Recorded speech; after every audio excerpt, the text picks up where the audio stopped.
दाना के दूसरी ओर पहाड़ की ढलान पर चीड़ के जंगल में हिडिंबा देवी का मंदिर है। ठीक है, तो दाना की दूसरी ओर, जो बाहर से मैंने अभी आपको बताया था, दाना एक ऐसा स्थान है जो कि बाहर के लोगों ने आकर के मनाली में अपनी बस्ती बना ली है। ठीक है, तो उससे जो दूसरी ओर का पहाड़ की ढलान है, वहां चीड़ के जंगलों में, चीड़ एक वृक्ष अलग तरीके का होता है जो पहाड़ों पर ही मिलता है, तो वो वृक्षों का जो जंगल है वहां पर हिडिंबा देवी का मंदिर है। हिडिंबा देवी कौन है? हिडिंबा देवी है पांडवों में से जो भीम है उनकी पत्नी है हिडिंबा देवी। ठीक है, जो राक्षस जाति की थी, तो उनका मंदिर है। एक चीड़ वृक्ष के तने के आसपास बना हुआ यह लकड़ी का 4 मंजिला मंदिर दर्शनीय है। तो ये चीड़ के वृक्ष के तने के आसपास, यानी कि चीड़ का जो वृक्ष है उसके जो तने के आसपास बना हुआ यह लकड़ी का 4 मंजिलों का मंदिर है, जो कि दर्शनीय है, देखने लायक है। इसके द्वारा इसके द्वारों पर नक्काशी का जो काम है वह कई 100 बरस पुराना है। नक्काशी यानी कि जो चित्रकला, या कहेंगे कि जो आर्टिस्ट लोग करते हैं ना, नक्काशी करते हैं, उस पर लकड़ी से कुछ बनाते हैं डिजाइन वगैरह। ठीक है, तो वो उस तरह की उसके द्वारों पर नक्काशी का जो काम है वो कई बरसों पुराना है, यानी बहुत वर्षों पुराना है, बहुत सालों का पुराना है, बहुत सालों का। मतलब ये समझ लीजिए कि 100 हजारों सालों तक का पुराना हो सकता है, इतना पुराना नक्काशी का काम है उसके दरवाजों पर, मंदिर के दरवाजों पर। एक पट्टे पर लेख भी खुदा है। एक पट्टे पर यानी लकड़ी का क्योंकि बना हुआ है वो मंदिर, तो एक पट्टे पर, ठीक है, एक बोर्ड पर लेख भी खुदा हुआ है। मंदिर से मनाली की ओर जाते हुए मार्ग 2 चट्टानों के बीच होकर गुजरता है। अच्छा, पहले ये बताती हूँ कि जैसे इन्होंने ये बताया है कि नक्काशी का काम जो है वो मनाली में ये हिडिंबा देवी के जो मंदिर के दरवाजों पर बना हुआ है। मैं भी गई थी तो मैंने भी देखा था, उसमें सींग सींग लगे हुए हैं। अगर आप लोग भी गए होंगे, आपको भी याद होगा, आपने देखा होगा कि दरवाजों पर सींग लगाए हुए हैं। बड़े ही सुंदर सा लगता है वो मंदिर, और थोड़ा सा डर भी लगता है क्योंकि वो सींग देख करके थोड़ा बहुत डर तो लगता ही है। तो इस तरह का बड़ा ही सुंदर सा मंदिर है वो, ऐसा मंदिर है। हाँ, फिर एक पट्टे पर उन्होंने बताया कि लेख भी खुदा हुआ है, उसके बारे में मतलब जानकारी दी हुई है कि किस तरह से ये यहाँ पर मंदिर की स्थापना हुई थी, किसने बनवाया था। ये मंदिर का ये पट्टा जो है जिस पे लेख खुदा हुआ है, ये भी मैंने पढ़ा है। मंदिर से मनाली की ओर जाते हुए मार्ग 2 चट्टानों के बीच होकर गुजरता है, यानी कि 2 चट्टानों के बीच से ये रास्ता आता है मनाली की ओर जाने के समय, जो अपने आकार के कारण देवी का चूल्हा के नाम से प्रसिद्ध है। और जो क्योंकि उसका आकार कुछ ऐसा है, तो उसको क्या कहा है? देवी का चूल्हा के नाम से प्रसिद्ध है वो जगह। कहते हैं कि हिडिंबा देवी मनुष्य को भून भून कर अपना भोजन तैयार करती थी। हिडिंबा देवी के बारे में एक और मान्यता है कि वो मनुष्य को भून भून कर अपना भोजन तैयार करती थी। भाई राक्षस हैं तो इसलिए वो मनुष्यों को ही खाती थी। मनाली की बस्ती के ऊपरी छोर पर मनोरिखी का छोटा सा मंदिर है। जैसे हमने पाठ के प्रारंभ में पढ़ा था कि मनोरिखी का एक छोटा सा मंदिर है। मनोरिखी कौन है? मनु कौन है? जो सब सर्वप्रथम मनुष्य है इस धरती पर, उनका मंदिर है मनुरिखी का।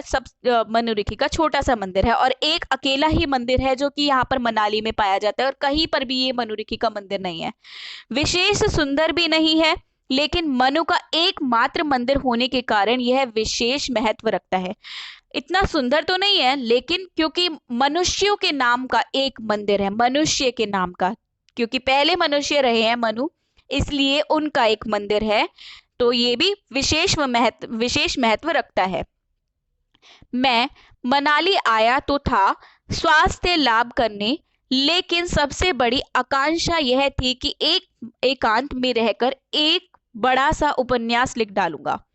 अच्छा, तो लेखक बता रहे हैं कि वो जब यहाँ पर यात्रा करने के लिए आए थे मनाली, तो वो स्वास्थ्य लाभ करने आए थे, यानी कि अपने स्वास्थ्य, यानी कि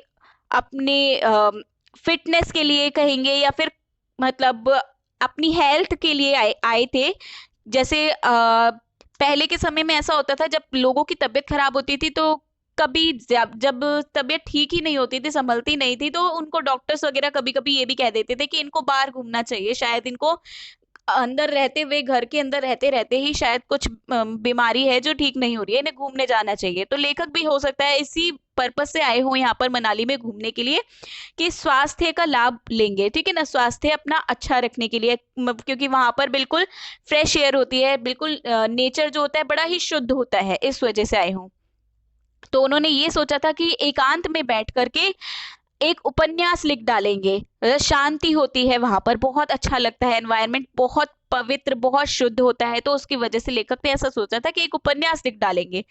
जेल में रहते हुए उसका ढांचा तैयार हुआ था। अब लेकिन जेल की बात कर दी है यहाँ पर लेखक ने, कि जेल गए थे वो, यानी जेल में रह करके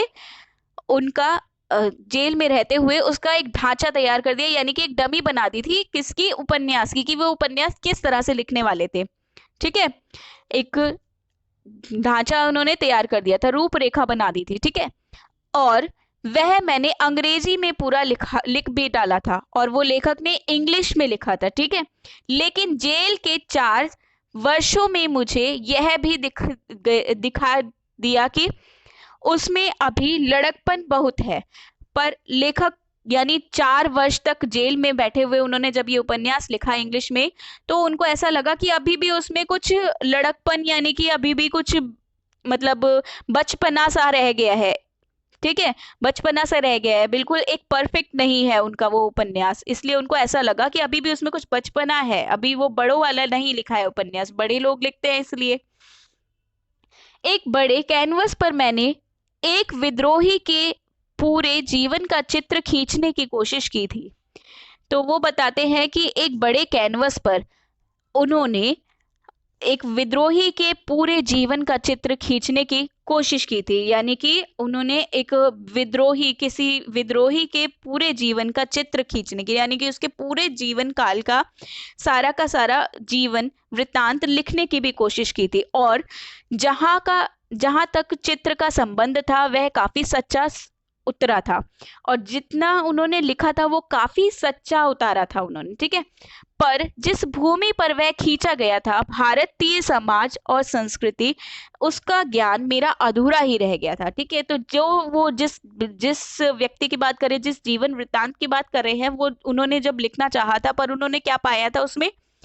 कि था तो वो बिल्कुल सच्चा था, ठीक है, पर उसमें कुछ कमी रह गई थी। जिस भूमि पर वो खींचा गया था वो चित्र, यानी कि जिस जिस जीवन वृत्तांत को वो लिखना चाह रहे थे भारतीय समाज और संस्कृति का, वो उसमें क्या पा रहे थे कि उसमें अभी उनका ज्ञान कुछ अधूरा है, यानी कि उसमें कुछ कमी उन्हें मिली, जो वो वृत्तांत लिखना चाह रहे थे उसमें उनको कुछ कमी दिखाई दे रही थी, कि अभी ये पूरा नहीं है, इसलिए चित्र ठीक नहीं था, इसलिए वो चित्र ठीक नहीं था, यानी कि जिस जीवन वृत्तांत पर वो लिखना चाह रहे थे वो था तो सच्चा, लेकिन उसमें कमी थी, कुछ कमी थी, इसलिए उन्होंने वो चित्र, उनको वो ठीक नहीं लगा। अब नए अनुभव के आधार पर परिवर्तन और परिष्कार, परिष्कार अर्थात, परिष्कार का अर्थ होता है यहाँ पे सुधार, ठीक है। तो अब नए अनुभव के आधार पर परिवर्तन, तो उन्होंने एक नया एक्सपीरियंस लिया और उसको सुधार करके मैं उसे फिर हिंदी में लिखना चाहता था। तो यानी कि जो ये इन्होंने वृतांत लिखा है, यात्रा वृतांत, उसी की बात कर रहे हैं कि वो ये जो इन्होंने जेल में रह करके 4 वर्षों में उन्होंने पाया कि वो था तो सच्चा, लेकिन उसमें क्या कमी थी, कुछ लड़कपन अभी बाकी था, कुछ उनका ज्ञान अधूरा था। फिर उसको, ये इसी यात्रा वृतांत की बात हो रही है, तो इसी यात्रा वृतांत में भी इन्होंने जो इंग्लिश में लिखा था 4 वर्षों में, पाया कि एक लड़कपन बाकी है, उसमें लड़कपन दिखाई दे रहा है और वो पूरी तरह से अभी परफेक्ट नहीं है, उसमें उनको कमियां दिखाई दी, उनमें लगा कि मेरा भी ज्ञान अधूरा है। फिर उन्होंने एक नए अनुभव के आधार पर, यानी कि उन्होंने एक फिर नए एक्सपीरियंस के आधार पर उस उपन्यास में कुछ परिवर्तन किए, चेंजेस किए, और उसको सुधार कर मैं फिर हिंदी में लिखना चाहता था। फिर उन्होंने उसको सुधार करने के लिए हिंदी में लिखने के लिए कोशिश की, कि इंग्लिश में अभी कुछ कमियां बाकी थी बड़ी बड़ी, इस वजह से वो सही नहीं लग रहा था, वो चित्र उनका जो ठीक नहीं लग रहा था उनको, ठीक है, जो उन्होंने ढांचा तैयार किया था इंग्लिश में वो उनको ठीक नहीं लगा था। फिर हिंदी में लिखने की कोशिश की, उसको हिंदी में लिखना चाहते थे, ये बताया कि चाहते थे, सुधार कर हिंदी में लिखना चाहते थे। उपन्यास को मैं जीवन दर्शन मानता हूँ, यानी कि जीवन का दर्शन मानते हैं, जीवन में क्या क्या उन्होंने देखा वो मानते हैं उपन्यास को। और इस दृष्टि से गंभीर चीज लिखने के लिए एकांत जरूर था, और ऐसी दृष्टि से जब वो जीवन का दर्शन दे रहे हैं उस उपन्यास में, बेटा उपन्यास वो होता है जिसमें पूरे जीवन की कथा सी लेखक लिख देते हैं, और वो उपन्यास एक नॉवल होता है। नॉवेल्स अगर आप लोगों को पता होंगे तो वो बहुत बड़े बड़े नॉवेल्स होते हैं, ये छोटी छोटी कहानियां नहीं होती हैं, उसके अंदर बहुत बड़ी कहानी होती है, जीवन का वर्णन होता है, तो बड़ी ही कहानी होती है और बहुत सारे पेजेस होते हैं उसके अंदर। ठीक है, तो वो उसकी बात कर रहे हैं लेखक कि वो लिखना चाह रहे थे, इसीलिए वो एकांत ढूंढ रहे थे, एकांत जरूरी था। तभी मैं परिचित सभ्य लोगों की बस्ती में अलग मनाली में आ जमा था, और इसीलिए वो अपनी जान पहचान सभ्य लोगों के बीच में, बीच की बस्ती में, मनाली में आ करके रहने लगे थे। मनाली अपनी स्थिति के कारण ही नहीं, सौंदर्य के कारण भी देवताओं के अंचल का सुनहला ऊपरी छोर है। केवल अपनी स्थिति के ही कारण नहीं कि वहां पे बहुत सारे लोग रहते हैं और उनके अपने अपने देवी देवता हैं, ऐसे ही नहीं, वो सौंदर्य के कारण भी देवताओं के अंचल का सुनहला ऊपरी छोर है। यानी कि वो अपने आप में मनाली, जो मनाली क्षेत्र है वो अपने आप में इतना सुंदर है, इतना सुंदर है कि ऐसा लगता है कि भगवान ही वहां पर बसते हैं, इसलिए भी वो इतना सुंदर दिखाई देता है कि ऐसा लगता है कि देवताओं के अंचल का सुनहला ऊपरी छोर हो वो। ठीक है, दृष्टि क्षेत्र में सींखचे देखने की आदि मेरी आंखें इस विराट सौंदर्य को पीती जाती थी। सींखचे ही सींखचे, ये सींखचे का यहाँ पर अर्थ है सलाखें। ठीक है, तो दृष्टि क्षेत्र में यानी कि देखने के योग्य, जो देखने के योग्य सलाखें जो थी, ठीक है, सलाखें ही सलाखें देखने की आदि मेरी आंखें इस विराट सौंदर्य को पीती जा रही थी, पीती जाती थी। यानी कि जब वो जेल में बंद थे तो उनकी आंखें क्योंकि इतना सुंदर दृश्य देखना चाहती थी, पर वो क्या सलाखें ही देखने की आदी रह गई थी। ठीक है, सलाखें यानी जेल में ही बैठे बैठे वो देख रही थी, उनकी विराट सौंदर्य को पीती जा रही थी, वो उनके जो सामने जेल का दरवाजा था, सींखचे थे, सलाखें थी, और मानो अपने पर विश्वास नहीं कर पाती थी, और अपने ऊपर विश्वास नहीं कर पा रही थी कि वो आगे जाकर के इतने सुंदर से दृश्य को देख सकेंगे या नहीं, विश्वास खत्म हो रहा था। सींखचों का सरकार इतना गहरा पड़ गया था संस्कार पर। ठीक है, सींखचों का संस्कार इतना गहरा पड़ गया था कि मैं बाहर बिखरी हुई सौंदर्य राशि को देखकर भी भीतर में अपने पुराने बंदी जीवन की स्मृतियां निकालता जाता था। तो ये क्योंकि वो जेल में बंद थे, अब इस वजह से उनको एक तो विश्वास नहीं रहा था कि उनकी आंखें इतना सुंदर दृश्य दोबारा देख सकती हैं या नहीं देख सकती हैं, तो उनके संस्कारों पर इतना गहरा असर पड़ गया था कि मान लो उन्होंने ये सब, मतलब उनके लिए अब वो सींखचे यानी सलाखें वो दिखाई दे रही थी, उनका गहरा असर ऐसा पड़ गया था कि बिखरी हुई जो बाहरी सौंदर्य राशि, जो बाहर इतना सुंदरता नेचर ने फैलाया हुआ है, वो उनके अंदर, उनके मन में पुराने बंदी जीवन, यानी कि यहाँ पर जो जेल में उन्होंने समय बिताया है वो जीवन की स्मृतियां निकलता जाता था। जैसे शाही पोशाक में लिपट कर भी भिकमंगा और फटी हुई और थिगरों से भूषित गुदड़ी को नहीं भूलता। तो लेखक ने ये बताया है कि जब वो जेल में बंद थे, तो इतने समय से जेल में बंद रहने के बाद में जब वो बाहरी दुनिया, बाहरी मनाली को सुंदर वहां का आकर्षण था उसको जब देखने की सोचते थे, उनको घबराहट होती थी, उनके मन में ये विश्वास खत्म हो गया था कि मन में एकदम विश्वास खत्म हो गया था, उनको ऐसा लगता था मन ही मन में कि बंदी जीवन की स्मृतियां आती हैं, जैसे बंदी जीवन की स्मृतियां उनके सामने आ जाती है। ऐसा लगता था मानो शाही पोशाक में लिपटकर भी भिकमंगा अपनी फटी हुई और थिगरों से भूषित गदड़ी, यहाँ पर मतलब इसका अर्थात हम इसको ये कहेंगे कि जैसे कोई मनुष्य बहुत अमीर होने के बाद में शाही वस्त्र तो पहन लेता है, लेकिन भिकमंगा है वो, अपनी फटी हुई ठिगरों से भूषित गुदड़ी को नहीं भूल पाता। कि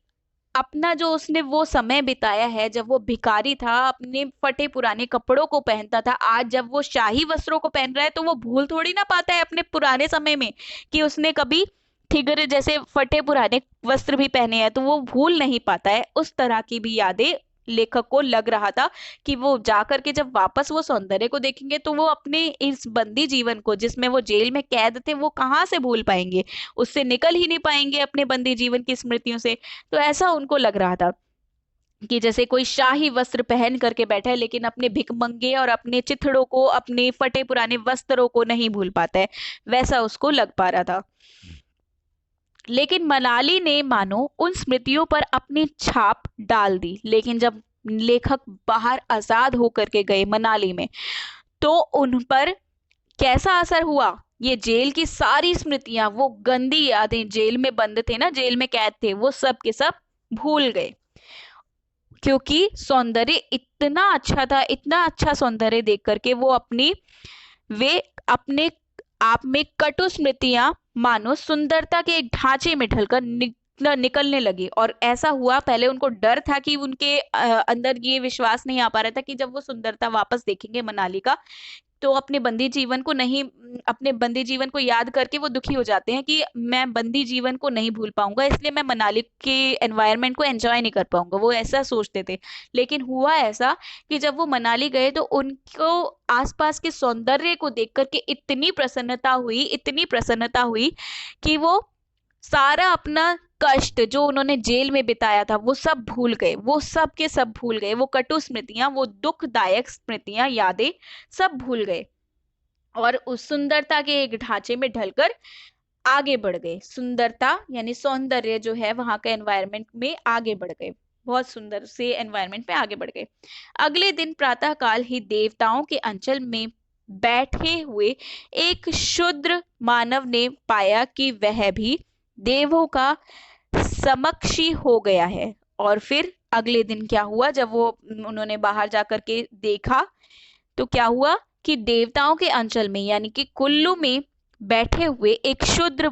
मानव ने, यहाँ पर इन्होंने अपने आप को शूद्र मानव कहा है, शूद्र यानी कि गरीब मनुष्य ने, ठीक है, बहुत गरीब मनुष्य ने भी, वह भी देवताओं के समक्षी हो गया है, यानी कि देवताओं के समक्षी हो गया है, यानी कि देवताओं के समान की स्थिति का हो गया है, सृष्टा हो गया है, सृष्टा हो गया है अर्थात सृष्टि करने, रचना करने वाला। क्योंकि अपने आप को वो क्यों कह रहा है कि देवताओं का समक्षी हो गया है, देवताओं के समान की स्थिति वाला हो गया है, सृष्टा हो गया है, यानी क्योंकि उसने ये इतनी बड़ी रचना कर डाली, उसने ये कहानी जो हम लोग पढ़ रहे हैं, यात्रा वृतांत पढ़ रहे हैं, वो लिख चुका है ये, ठीक है, उपन्यास नहीं लेकिन उसने यात्रा वृतांत लिख दिया। वह लिखने लगा यानी कि ये यात्रा वृतांत अज्ञे जी ने लिख ही डाला, इसलिए वो अपने आप को कह रहे हैं कि वो भी देवताओं के समक्षी हो गया है, सृष्टा हो गया है, यानी कि सृष्टि करने वाला, ठीक है। अब ये आपका यात्रा वृतांत यहाँ पर पूरा हो गया है। ये यात्रा वृतांत एक बार आप खुद भी पढ़िएगा और बहुत ही अच्छा यात्रा वृतांत है, क्योंकि हम किसी के जीवन के बारे में ही नहीं, हम मनाली के बारे में पढ़ रहे हैं, हम कुल्लू के बारे में पढ़ रहे हैं। जब भी आपका कभी भी मन होता है, कहीं आप चाहते हैं कि एक ट्रिप हो जाए फैमिली के साथ में या फिर फ्रेंड्स के साथ में, अगर स्कूल से जाता है तो स्कूल के साथ में, ठीक है, तो ये एक ऐसी जगह है जहां पर आप जरूर जाएंगे, जरूर जाएं और देखें कि कितनी अच्छी जगह है, जिसको लेखक ने लिखने के लिए उपन्यास लिखा, फिर उसके बाद में लिखने के लिए बाहर 2-3 अनुभव लिए, तो कितनी सुंदर जगह है ये, कितना सौंदर्य है यहाँ पर कि इसको देवताओं का अंचल यानी कि देवताओं की जगह, देवताओं का क्षेत्र कहा जाता है। तो ये बहुत ही सुंदर क्षेत्र है, यहाँ पर जरूर एक बार आप लोगों को ट्रिप के लिए जाना चाहिए और अगर जाएंगे तो देखेंगे कि वाकई यहाँ की जो सौंदर्य है वो देखने लायक है और बहुत अच्छा चैप्टर है ये, इसको किसी की कहानी समझ करके नहीं, एक बार खुद पढ़ेंगे और उस खुद पढ़ करके समझेंगे कि वहां का क्षेत्र कितना सुंदर है, उसके बारे में जानकारी भी आपको मिलेगी। फिर आप जाएंगे तो आपको पता रहेगा कि हाँ, यहाँ के बारे में मैंने पढ़ा है और ये बहुत अच्छी जगह है। मैं आशा करती हूँ कि ये चैप्टर आपको समझ में आया होगा। धन्यवाद।